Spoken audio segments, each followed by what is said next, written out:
almost noon, folks. Thank you for tuning in for another one of our cosmic conversations. My name is Josh Roberts. I'm one of the planetarium staff at the Morrison Planetarium, California Academy of Sciences, and we are here today with someone I am very excited to introduce to you. This is Dr. Pascal Lee. Dr. Lee is a planetary scientist at SETI, a director of the Mars Institute, and is a scientist at NASA Ames, just down the road from us in San Francisco.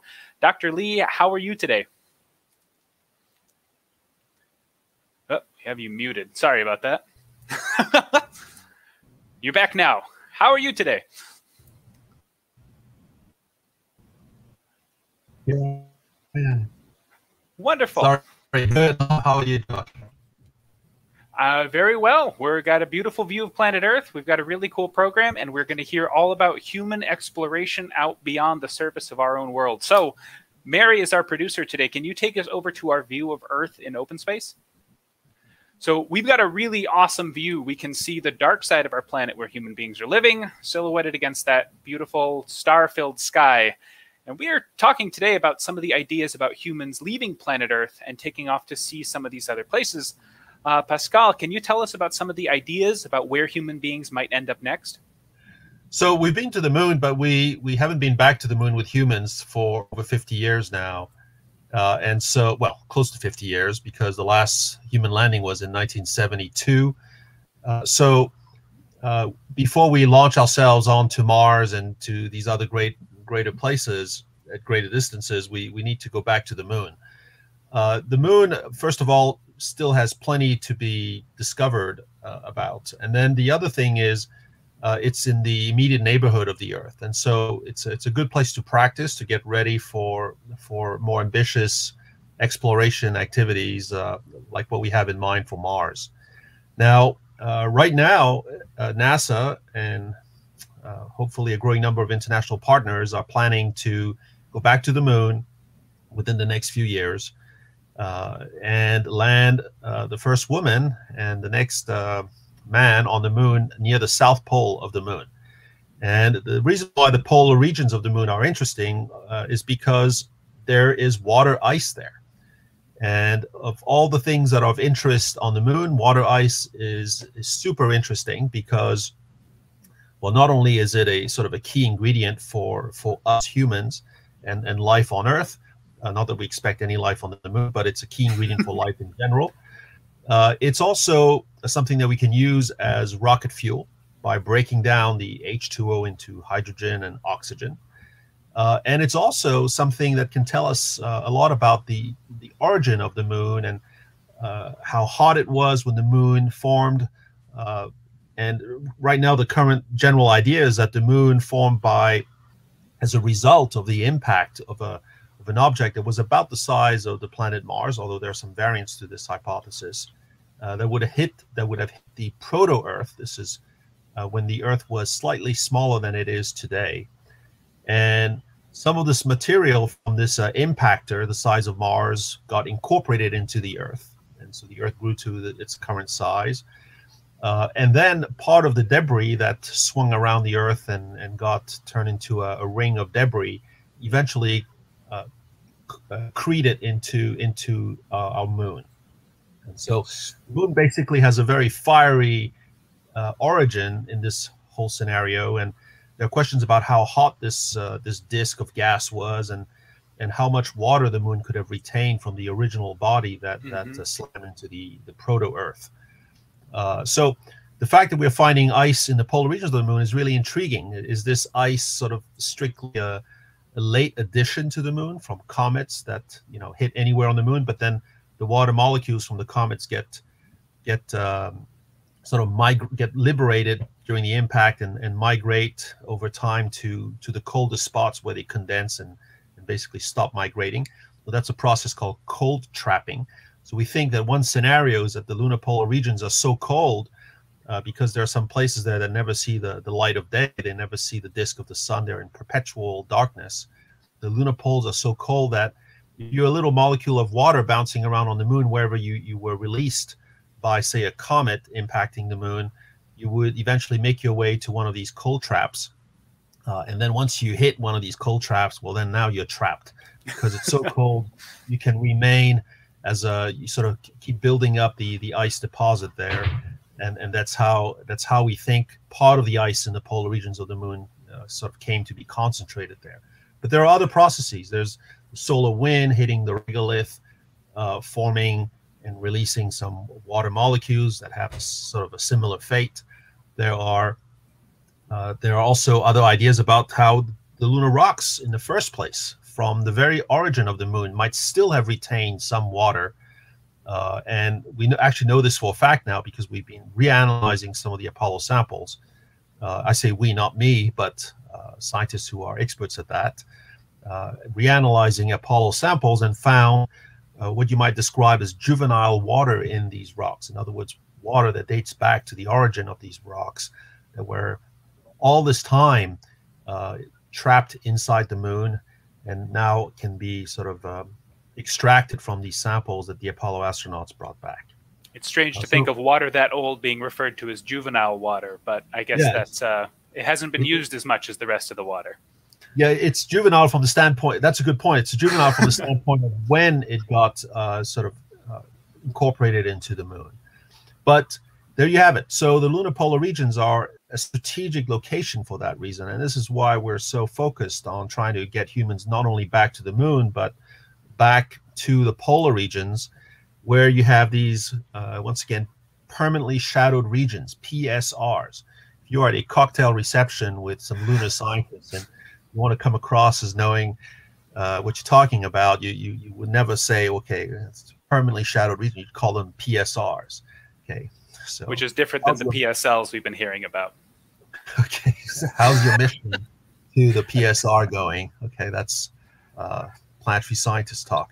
Anyway, what I want to talk to you about today, and in fact, I'll be referring to some work that I've been doing with some students as well today, but what I want to talk to you today is sort of an alternate location where we think we might be able to find ice on the moon. And this is really intriguing. So you've homed in here on an interesting large impact crater called Philolaus crater. It's at 72 degrees north on the moon on the Earth-facing side. So when you look at the moon, you can actually see Philolaus. We can back up to give folks a little bit of perspective. If you were it's got those distinctive two humps right in the middle, which makes it kind of easy to pick out. Yeah.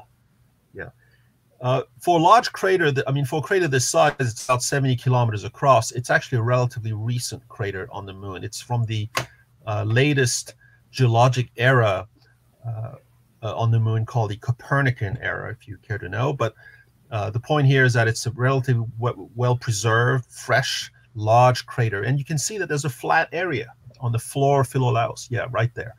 And that's an impact melt sheet. The impact that took place, whether it was an asteroid or comet, we don't know, but the impact that took place was so energetic that it literally melted some of the target rocks and the impactor itself, probably. The impactor itself actually was most likely entirely vaporized in this scenario, but the impact melt sheet essentially is made of originally of molten target rocks, and it sort of pooled in the bottom of the crater. And eventually, once it cooled off, turned into this very relatively smooth surface. Well, what's interesting is that this cooling off process was not very sort of sudden. And while some parts were cooling off, other parts were still molten and flowing around, oozing around. And so we ended up having essentially impact melt lava flows crisscrossing this impact melt sheet. And if I can request some of the pictures that I brought along with you, because I'm going to show you what is really intriguing here that we're finding in these impact melts. Okay, so on the left you see Philolaus crater. We're going to zoom in onto the flat area, the impact melt sheet. As you come in closer, each photo is sort of nested from the previous one. You come in closer, you start seeing some of these collapsed lava tubes.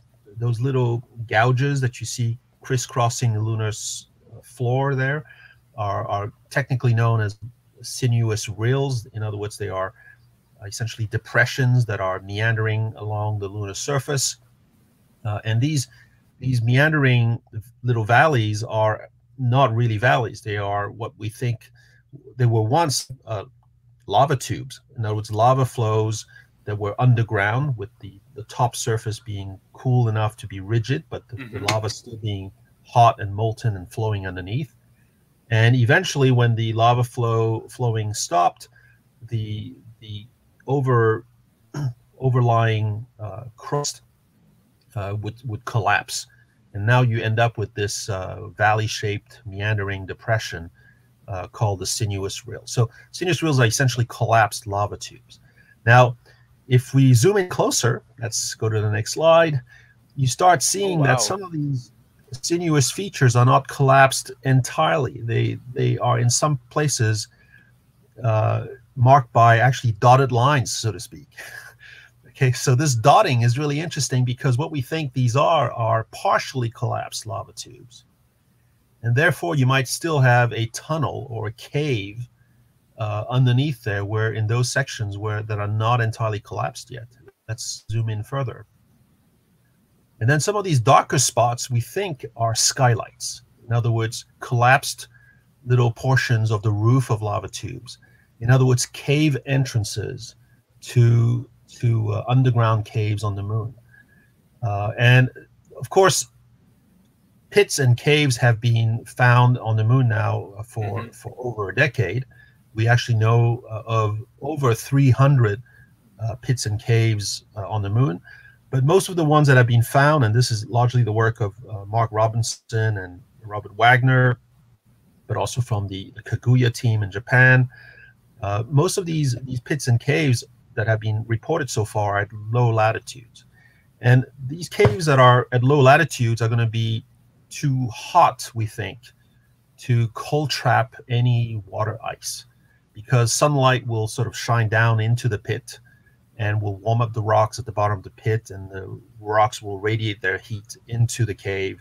And so you end up at low latitudes with caves that are still interesting to explore, but that are not going to be cold. What's interesting here at Philolaus is that if these little things that I'm pointing out here are confirmed to be skylights, so cave entrances, then you are dealing with caves in which sunlight never enters. The sunlight is so grazing near the North Pole of the moon here where we are. We are only 500 kilometers from the North Pole of the moon.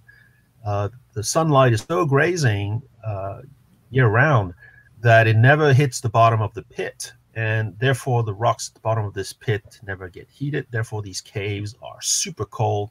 In fact, they are as cold as the PSRs in the lunar polar regions. And so now, all of a sudden, we have a sort of a different setting in which we might be able to find water ice cold trapped on the moon. Of course, we don't know this. This is pure conjecture. But it's really intriguing. Exciting possibility, though, for sure. It's an exciting possibility, because now you're talking about finding ice in an environment that would be sheltered from radiation and micrometeoric bombardment. And, Philolaus crater is approximately, well, it's less than 1 billion years old or so. Copernican age terrain on the moon are 1.1 billion years old or less. So it doesn't take us back to the origin of the moon, but it could still be very ancient water if there's any trapped inside these lava tubes. And the water could be coming from outside, but it could also be water from the final cooling of this impact melt sheet. If some water was mobilized by the molten rocks. Anyway, bottom line is this: there are caves all over the moon, but my favorites are these intriguing candidate caves near the North Pole of the moon. I reported these about 2 years ago now, but this summer with a new student, Winnie Avent II. With Winnie, we mapped out more of these candidate pits inside Philolaus, and we found some new ones in a nearby crater called Anaxagoras. But before we go there, let me show you the next few slides real quick. There you go. This is some of the best images that we have of the pits inside Philolaus. Oh, wow. So sunlight is coming from, don't be tricked by the lighting, okay? Sunlight is coming from the bottom of the image here, okay?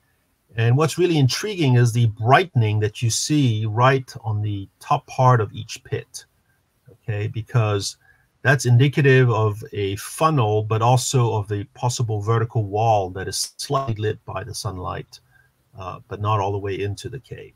Okay, so we're very intrigued by this. And there are tens of them, at the very least, that we have, that we think are reasonable candidates inside Philolaus's impact melt sheet.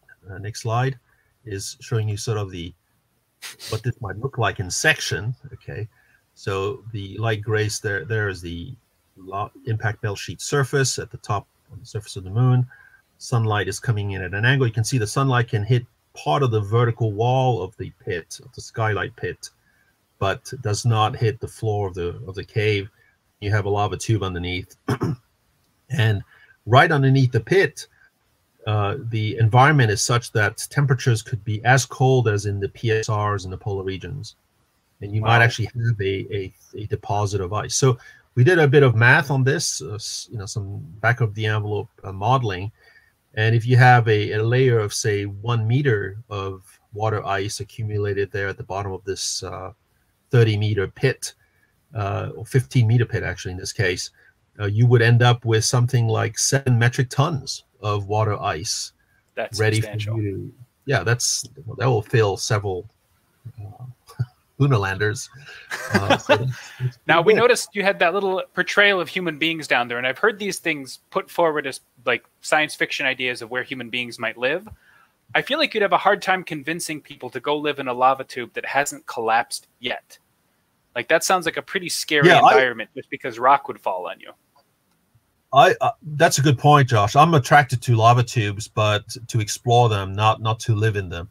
Lava tubes on the Earth are not like your regular caves. I mean, human beings have used caves for a long, long time to, as shelters, but most of them are in karst. In other words, in limestone and dolomite, not in lava tubes have been much more rarely used as dwellings, especially for any long-term dwelling. Of course, there's plenty of short-term dwelling uses of lava tubes, but not for the long term, because they're very harsh environments. And on the Earth, it turns out they are always very far from liquid water as well, unlike limestone caves, which almost by definition are near liquid water. So anyway, caves are prone to collapse. Yeah, they can be scary. And this is Anaxagoras, right? Mm-hmm. Yes, so this is the other Copernican age large crater, Anaxagoras, not too far from Philolaus, and actually close to the central meridian. You can see Philolaus right Earth. there. Yeah, exactly. And Anaxagoras has some candidate pits as well, found by student Winnie Avent II, and I'm very proud of that work. It's exciting. So who knows? We might want to send some robotic precursors into these regions first to make sure they are pits to begin with and caves, but then humans could eventually follow. Nobody's advocating that humans go into caves up front, but it's something to bear in mind because water is everything on the moon, and almost. And as much effort as we're putting into going to the permanently shattered regions of the poles, we should also not forget that there are also caves that could harbor water ice. Well, it sounds like we are exciting environments not just on our moon, but we wanted to take folks a little farther out. Can you tell us about our next destination? Next stop, Mars. So Mars, of course, is what I dream about, and where many people, of course, want to go and send humans. Mars is so exciting, so interesting. Incidentally, as much as I wasn't so hot on settling lava tubes on the moon, I'm not big on colonizing Mars either. However, I'm very big on exploring Mars. I want humans to go there to check out the place, really, and to explore it in depth. Colonizing is, first of all, it's going to be somebody else's problem, but to me, it's less attractive as a proposition as much as sort of moving on to the next place after that to explore. But Mars has plenty to explore, and so let's talk about this. Something historic happened just a few years ago. In 2015, NASA, and in particular, NASA convened the first international conference on human landing sites and exploration zones on Mars. This is really historic because for the first time, NASA sort of brought together the community of scientists and engineers who were potentially interested in proposing landing sites for humans to start planning where we might go to on Mars if when the time comes. And it's a big step. Imagine it happened for Apollo when we decided to go to the moon. All of a sudden, we had workshops and teams of people coming together to propose landing sites for astronauts. When you start thinking of a landing site for humans on Mars, that's when things are getting serious. So things started getting serious in 2015, and maybe I can show some of the slides that I've set aside for this. Certainly. Yep. So here's the map compiled by NASA of the 47 or so, I think 47 or so landing sites and / exploration zones. So a landing site is sort of a spot that's a few kilometers across where you would actually land all your assets. And then the exploration zone is the 100-kilometer circle, so to speak, that goes around each landing site. Okay, so we were to propose these landing sites, and here they are. Here they are mapped out. So they're all over the place, all over the map. And the one I'm going to talk to you about, the one that I'm strongly biased in favor of, is the one that is near the triplet of volcanoes in the Western Hemisphere there, on the left side of the map, called Noctis Landing.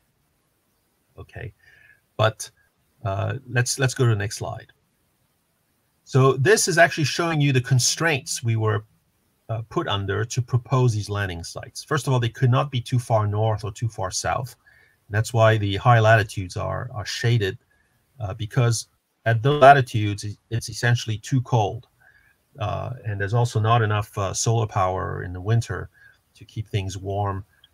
So those places are too cold, too challenging for electronics in general to go explore. And so we need to avoid these dark bands. So as much as landing at a polar region on the polar cap would be sort of exciting conceptually, it's not in the cards for now. Also, what's grayed out at lower latitudes are the high altitude areas. See, there's a giant patch on the left. That's the Tharsis Bulge. It's sort of the uplifted crustal part of Mars's crust that carries most of its giant volcanoes. That's the Tharsis Bulge on the left, and then some of the highlands of Mars in the rest of the lower latitude regions are also too high in altitude for you to land. But everything else was fair game. Everything that's blue, green, yellow, orange, that is fair game to land. And just to put the site that we picked in context, the site that we picked is that little tip at the western end of this gigantic scar, this canyon, Valles Marineris, that cuts through and into the Tharsis Bulge. You can see that there is a blue and green giant scar, that's the Valles Marineris Canyon, cutting into the volcanic region. And right at the very up here. Yeah. At the leftmost tip of it, there's a little spot that's almost too high in altitude, but it's yellow still. And that's Noctis Landing. Okay, and the reason why we like Noctis is sort of illustrated right here already, because it takes you to the heart of the volcanic region of Mars, where you might still have warmth, still have volcanic activity, still have options for finding extant life on Mars, life that would be alive today. So you need some warmth, you need availability of liquid water. So going to the long-term volcanic region of Mars is not a bad idea. It's sort of a good strategy. And then you are also able to access Valles Marineris, which is this gigantic 5-mile deep road cut that exists in the crust of Mars, which gives you so many options to explore Mars through time and look for fossil life in the geologic record of Mars. So this is why we love this location so much. It gives you access to the most distant geologic history of Mars, and the possibility for looking for fossil life, and options to go search for extant life associated with the volcanoes of Mars, which might still be active. Next slide. Now, there you go. This is where Noctis Landing is. So I've been working on Noctis Landing with a few students over the past few summers. First of all, this view show, let's talk about this, what we see here first. Noctis Landing, there is that little yellow dot. It's a flat, relatively boring spot in itself.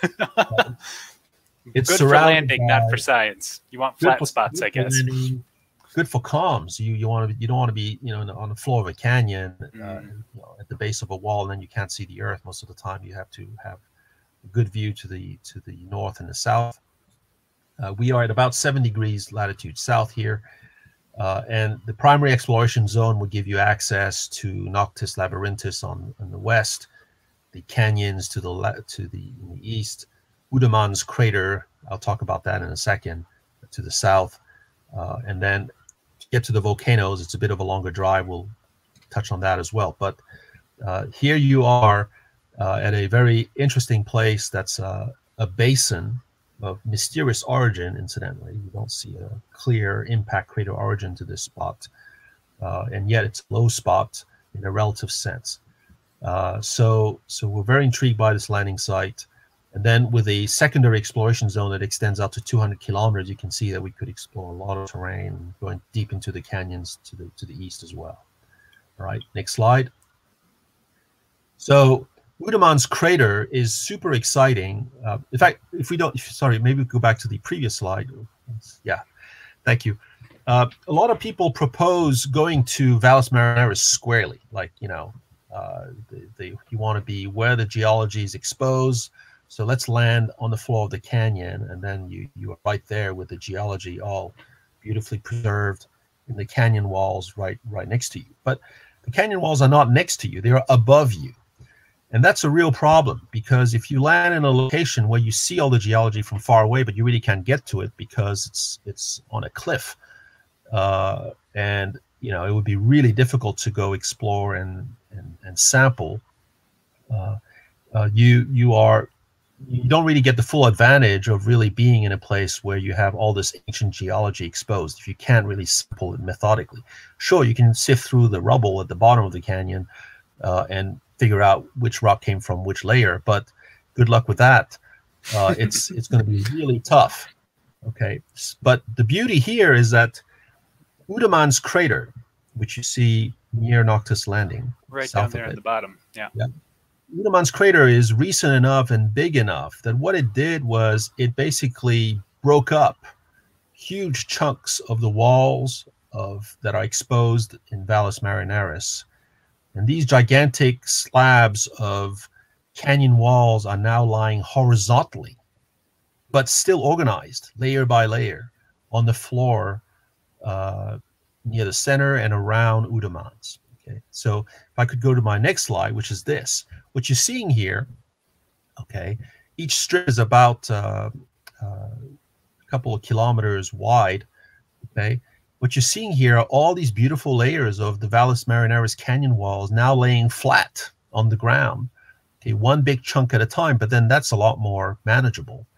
And now you can walk from one layer to another while they're resting horizontally. So the art of doing field geology is to going to places where things are not just visible but accessible. So now you can be walking around and driving from one layer to another, sampling it, knowing which layer is older than which other. You can do all your detailed fossil searching and environmental characterization because the layering is so well preserved there. So the impact crater had the benefit of basically breaking things up and putting them flat, laying them flat for you, but at the same time not completely destroying the geologic record that was there. Okay, so that's the big advantage here of Udaman's crater. So that's about looking for ancient life on Mars. Next slide. Next slide, we look at how we might go to the volcanoes. Okay, so now it's a longer drive to get to the volcanoes themselves, but over time we will be able to do this. I did a traverse in the Arctic with a Humvee on sea ice on unprepared terrain, and we essentially were able to show that you can reasonably do 100 kilometers per day Wow. on terrain that is, relatively trafficable if you have a good rover. So this is essentially rocky terrain with ups and downs and hummocks to cross, and 100 kilometers a day, that's sort of an average. Some days we did less, some days we did more, but Still 100 seems like kilometers a day is sort of, it seems like a lot, but now bear in mind, you're not doing this necessarily all in one go. You sort of go by known route. So you establish a route to a point that's 100 kilometers away first, and then the next mission maybe pushes the edge to another 200 kilometers beyond, something like that. And so over time, you build up essentially roads, known paths that you can reliably traverse. And then these volcanoes become accessible within a week or 2 weeks of driving. Wow. That is super exciting because the volcanoes, once again, could still be active. We don't know. First of all, there's no sign of volcanic activity on Mars, just to be clear right now. We've been looking for fumaroles and hot spots, and nothing so far. But some of these volcanoes are so big that they must have been active for at least 2 billion years, some of them. And 2 billion years, that's half of Mars's history. So chances for them being still somehow active today are not small. It's sort of reasonable. Some of the youngest lava flows that we know of on Mars are believed to be, maybe 10 million years old. Some people claim even less. Okay, so that's yesterday, basically, in terms of geologic history, and therefore Martian volcanoes might be dormant, but they could still be active. Some might be extinct, of course, but some might just be dormant. In any case, we are very excited by the volcanoes because, again, there are caves associated with them. Next slide. So here you are. This is one of my favorite pits on Arsia Mons, actually at the base of Arsia Mons on Mars. Well, actually on the sort of rise associated with Arsia Mons. This pit is called the Jeanne Pit. It's about 150 meters across. It is bottomless in the sense that we've looked at this pit.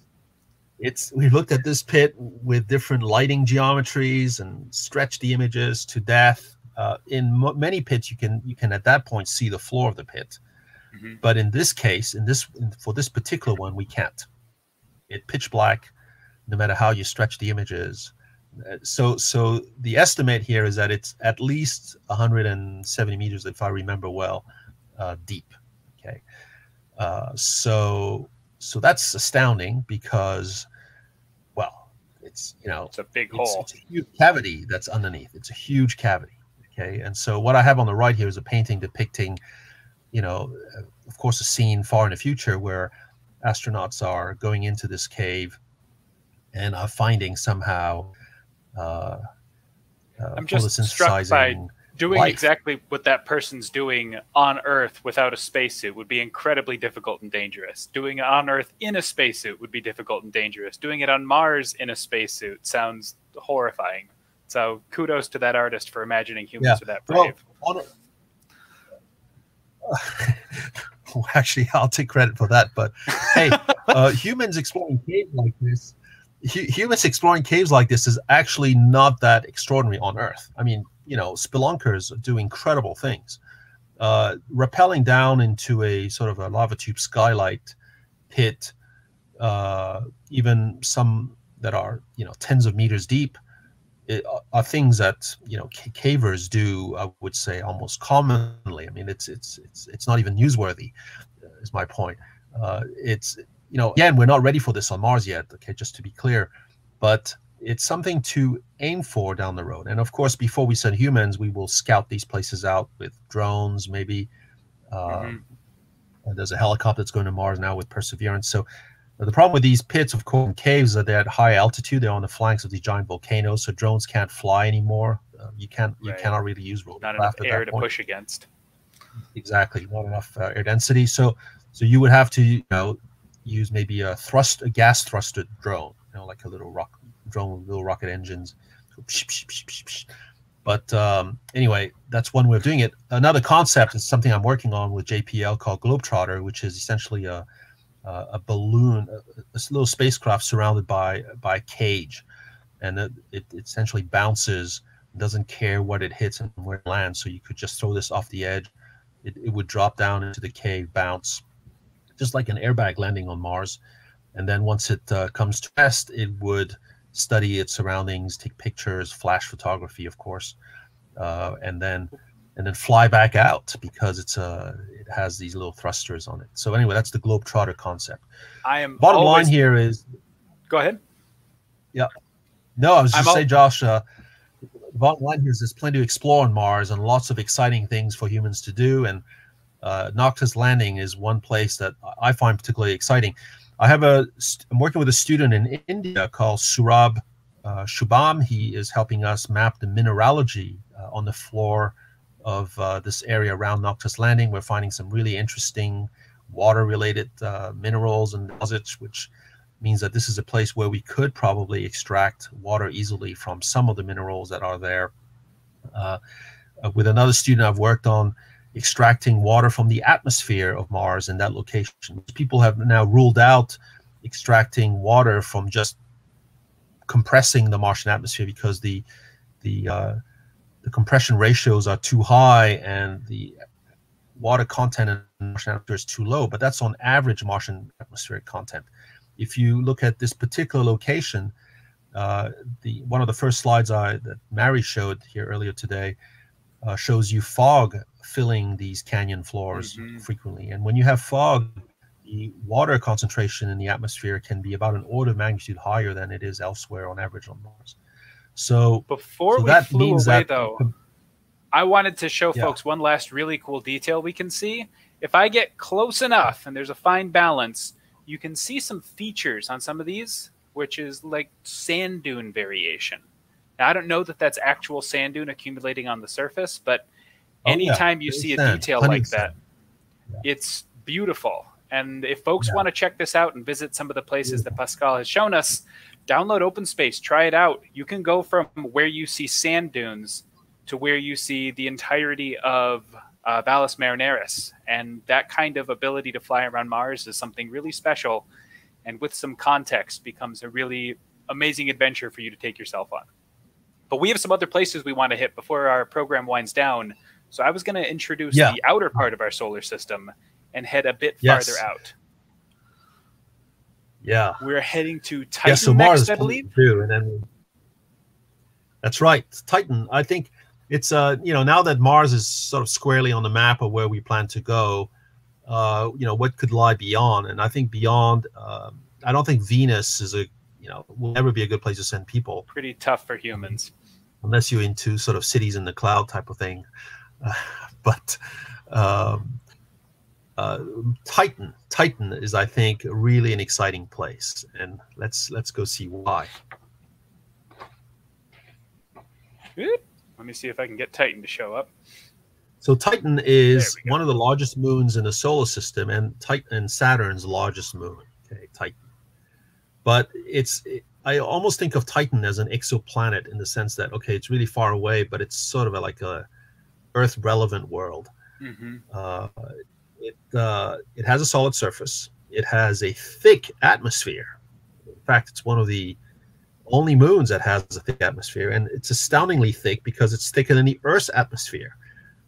Titan has a surface atmospheric pressure of 1.45 atmosphere, 1.5 atmospheres. So it's 1.5 times denser. Yeah, at the surface of. Sorry, the atmosphere has a pressure that's 1.5 times what it is at the surface of the Earth. So, and the atmosphere is made of mostly nitrogen. Okay, 95% of it is 98% of it is nitrogen on Titan, sorry, 95% of it is nitrogen, and then you have methane as a secondary component, which of course is a toxic gas for us, but it's an organic gas. So Titan, of course, is this incredible world where we hope to be able to study prebiotic chemistry, the early phases of organic chemistry that led to the origins of life on Earth. And of course, NASA is planning to send this incredible Dragonfly drone mission to Titan. And indeed, it's a great idea to fly in such a thick atmosphere. And the gravity is low as well, so the flying is very efficient on Titan. Gravity on Titan is even lower than on the Moon. The Moon's gravity is 17% of what it is on the Earth. Titan's gravity is 14% of what it is on the Earth. But what is incredible with this thick atmospheric pressure is that opens the door for humans to possibly explore Titan one day.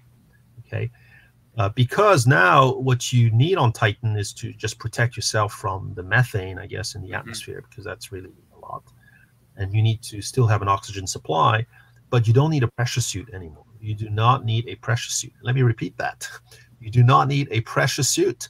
You don't have to be sort of ensconced in this rigid, pressurized bladder that a spacesuit normally is.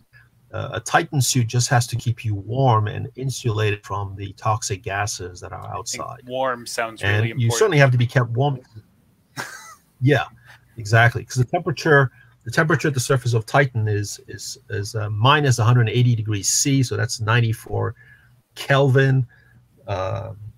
Not warm. I have no idea what that is in Fahrenheit. We say about negative 300 Fahrenheit. Okay, all right, there you go. So you need more than a parka. You need some really good insulating equipment. A head mask to breathe oxygen.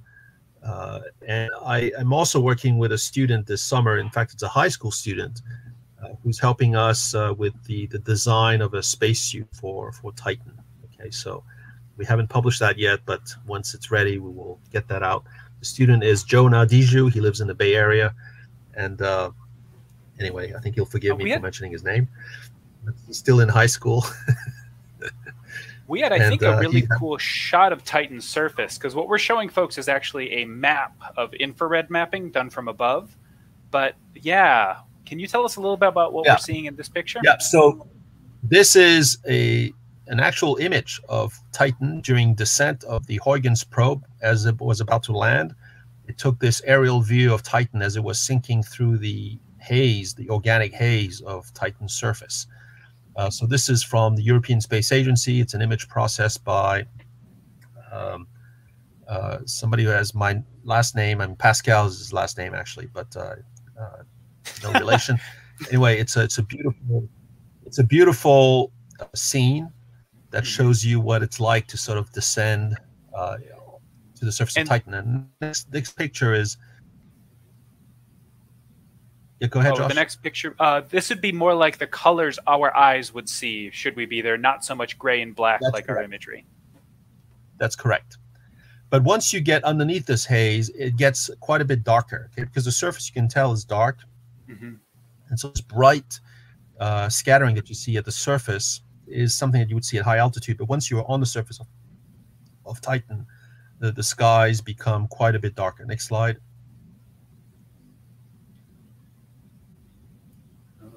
Oh, that's beautiful. Seeing Saturn kind of on the so limb.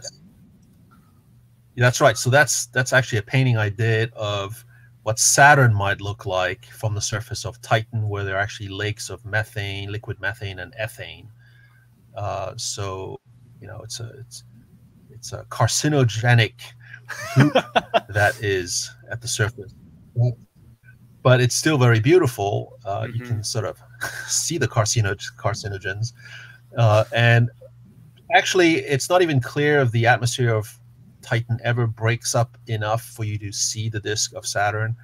But painting Saturn from Titan is such an iconic sort of perspective in the history of space art that I had to try my hand at it. But by just allowing Saturn to be seen fleetingly, in a brief break in the haze, in the toxic haze of Titan's surface.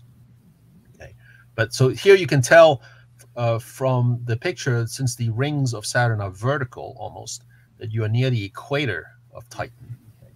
So Titan always shows the same face to Saturn. It's synchronous rotation, just like our moon is. And so here we are, somewhere on the leading hemisphere of Titan. Next slide.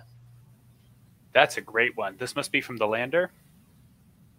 Yeah, this is actually from the pod, the capsule that landed Huygens, the Huygens probe from the European Space Agency that was carried to Saturn by NASA's Cassini orbiter.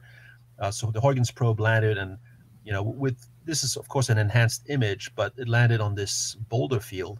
And what's amazing to realize is that these boulders are made of water ice, most of them at least. And so you're looking at a world that is so cold that rock is literally the main rock that is at the surface of this world. And so there you go. Boulders of ice coated with organic goop. So here we are looking from Titan so towards Saturn. I think we need to wrap up, right? We're getting pretty close, but I think we got time for our one last view of kind of the macro scale. Yeah, so why do we bother to do all this? And I think of course it's because, I mean, for me personally, it's the science, it's the search for life in any form. But what's important to realize is that what we are searching for is an example of alien life. We realize that just finding life on Mars is not necessarily the everything. What you really care about in this whole process is to try to find an example, a first example of an alien life form. So, even if we were to discover life, a sign of life on Mars today in a fossil form, I'd be happy and excited, but it wouldn't tell us really what it is, because it could be just Earth life exported to Mars. Or we ourselves, in some more extreme scenario, could be Mars life exported to the Earth, a long time ago, and then we took off from there. I mean, those planets are not isolated. Mars has meteorites that have landed there that have come from Earth. Vice versa, we have meteorites that have come from Mars. Planets are not isolated systems. Life could have been transferred from one planet to another. And so finding life per se on Mars won't tell us necessarily a lot about how universal life as a process is in the universe. And, even if we found this weird fossil on Mars, we wouldn't be able to tell for sure that it's alien life, which is why I think it's so important that we focus on trying to find living life on Mars, extant life, because if you find extant life, you can then do genetics on it. And then you can determine genetically whether it has anything to do with Earth life or not. Okay. And if it was to be found to be genetically really different from Earth life, you can only do genetics on something that's still alive or has been dead for not a long time. It's only if you can establish that it's genetically radically different from Earth life, which has a lot of commonalities genetically, that you could conclude that it's really alien life. Okay. So an entirely different approach, of course, to searching for alien life is to try to find signs of alien intelligence out there. And we can squabble about what we mean by intelligence, and whether or not we ourselves are intelligent or not. That's all fun to argue. In fact, Carl Sagan used to say that the surest sign that there is intelligence out there is that they haven't tried to contact us. But anyway, the thing about intelligence is that we have to realize how extraordinary it was as an event on the Earth. Okay, from the standpoint of intelligence reaching the point where it can come up with Maxwell's equations, build radio telescopes, and become a technologically communicating civilization. All right. So never before us humans did that ever happen, or it was even close to happen in the history of the Earth, as far as we can tell, for 4.5 billion years. Life on Earth appeared very early. Mm-hmm. Like as soon as we had liquid water stable at the surface of the Earth, life started to emerge in those waters. We have fossils that date back pretty much to the early youth of the Earth. Okay, but intelligent life took its sweet time, and in fact wasn't even necessary. Didn't even happen as a necessity, it seems, but more as a happenstance adaptation. So here's the thing: we are, of course, wanting to have have an open mind on this. We're looking for extraterrestrial intelligence in space. And I'm going to give a talk actually next month as part of Wonderfest and the Bay Area Science Festival about this in more detail. But I've been basically trying to make the case that if you actually look at the numbers, and there's an equation that helps us organize these numbers, which is called the Drake equation. The Drake equation gives you the number n, capital N, of advanced civilizations in the galaxy right now, as a multiplication of 7 terms. It's the rate of star formation in our galaxy times the fraction of those stars that have planets, times the fraction of those planets that have an environment suitable for life in that planetary system, times the fraction of planets on which life actually emerges, times the fraction of those planets where life becomes intelligent, times the fraction of those planets where intelligent life becomes capable of technological communication, times the average longevity of a civilization in our galaxy. So if you knew the exact value of each term, you would have the number n of advanced civilizations in our galaxy. Let me say immediately that we don't know the exact number of each one, which is sort of the problem and at the same time the opportunity. But if you plug in the numbers that we know from the Earth, bearing in mind that it's a unique example, it's a unique data point, it has, therefore, it's very flawed as a data set. Sure. Because it's a single data point data set. But if you plug in the numbers that we learn from the Earth, the real showstopper is how long it took intelligence to emerge on Earth. Okay, life itself appeared quickly. Intelligent life took 4.5 billion years. In fact, it's you can come up with a way to estimate what that means in terms of the probability of intelligence emerging, but basically it's going to bring down the number n dramatically to the point where n turns out to be roughly 1, give or take. The give or take is very important because there are huge error bars. So we should still search for intelligent life in our galaxy. We should still be listening. But what this tells us is that our expectations should be low, because the number n of advanced civilizations in our galaxy, if the Earth is representative at all of all the processes and steps that need to be taken for intelligence to emerge and a communicating society to appear, the number of civilizations in our galaxy is very low, of order 1. So we are it, or there might be another one out there. And if it's sort of randomly placed, we have a galaxy that's about 100,000 light years across. The other one might be, I don't know, on average 50,000 light years away. That's a great distance away. For all intent and purposes, we'd be essentially alone. So I'll flesh all this out in my talk next month. But we basically might be living in a... We had a couple questions pop up. I was just going to say, a moment to field some. Yeah. Why don't we do that? So we had a question coming in from Corey. Can you tell us more about how you got into science and your fields of study today? Yeah, I've always been interested in science and engineering. I credit television for that. Science fiction television, Star Trek, Lost in Space, Thunderbirds, TV series that got me interested in science and technology. But then the moon landing was a big thing that I was just barely old enough to witness and be in awe of. And then I read Carl Sagan's Cosmic Connection when I was a teenager, a young teenager, an early teenager. And that book really made me decide to become a planetary scientist. This was the book he wrote before he became world famous with Cosmos. It's called The Cosmic Connection. And I would recommend that reading to anybody.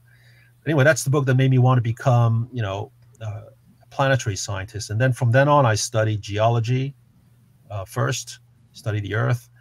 And after that, I actually had to spend a year in Antarctica, so I went for a year.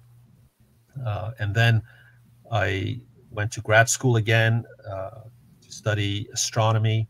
And I was actually lucky to be Joe Vaverka's last graduate student at Cornell and Carl Sagan's last TA at Cornell. So I studied planetary science, and then and then I started working after that. So in terms of what I study mostly Mars, but also the moon as a stepping stone to Mars. And I'm also interested in where we go from there, which is, I think, Titan beyond that. So lately I've started working on Titan a little bit as well with different students. Some pretty fascinating stuff. Another question, I hear lots of talk about Mars, Europa, for places where there could be life, but not the moon. Is it possible that microbial life could be found in those sheltered caves? Like, is the moon still a place we are looking for life? Well, we're not expecting to find life on the moon. Well, first of all, there is life on the moon because we landed stuff on the moon that wasn't sterilized. And we've crashed things that apparently carried tardigrades. So there is life on the moon. I have news for everybody. There is life on the moon. And when the Apollo 12 astronauts brought back a camera, the Surveyor 3 lander, there were bugs from the Earth that were still alive. So we think that there's at least Earth life somehow in stasis on the moon. They're not happy. They're missing liquid water really badly. So they're not, metabolizing or anything, but there could be Earth life already there on the moon that was brought in by us. Now, as far as alien life thriving on the moon, we don't anticipate that's a possibility because you need more than just ice or water. You need liquid water. All Earth life needs liquid water, and I don't think it's a Earth life centric argument. Liquid water is chemically, a very important thing. It's a neutral solution that allows chemical exchanges to take place in a neutral environment. And so if you don't have an environment that allows you to have liquid water, then you're not in very good shape. But so there's no expectation to find any form of alien biome on the moon, whether you are in the permanently shadowed regions or not. Okay. But we still have to protect these places, and there you have it. I think we have time for one more question. Let's see. We had a cool one come up about spacesuits. So are you still involved in testing spacesuits? You were mentioned in a conversation with Andy Weir of Martian fame. You mentioned wearing them and see how well they hold up here on planet Earth. No, we are involved in testing space. In fact, we could not go to the Arctic this summer, where we go every summer to do some spacesuit testing, among other things, because of COVID. But we have a plan B, so we're going to deploy to a closer location that I'm not prepared to disclose yet. But we have a deployment in the works for October, and where we will be testing a new spacesuit, and all of this in preparation for the moon. So yes. Spacesuits are not just clothing, right? They are wearable spacecraft.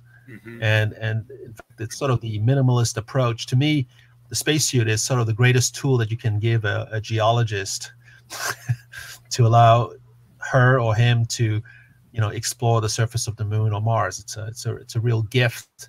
It's a research tool, in addition to being a wearable spacecraft and it's probably pretty good COVID protection if you never take it off, but that doesn't seem like an efficient use. Yes. You got a unless it's shout inside. Out from Saurabh saying thanks for mentioning, and a bunch of other accolades. From India, yeah. Saurabh is a very bright student at Kharagpur, India. Hi, Saurabh. We are elated to have you watching, but thank you, Pascal, Dr. Lee, for giving us this insight into all the cool things that are happening with human exploration beyond Earth. Any parting words for our audience? No, it's an exciting place out there. We should go explore. And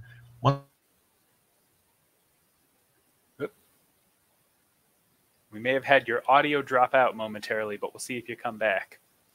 But I would like to thank all of you for joining us here for our broadcast. It has been a joy bringing you some of the insight on where human beings might be ending up in the not too distant future. From myself, from Dr. Lee, from Morrison Planetarium, thank you all for joining us. And thank you, Dr. Lee. It is a joy. Okay. Have a wonderful rest of your day, and we hope to see you again soon. Goodbye.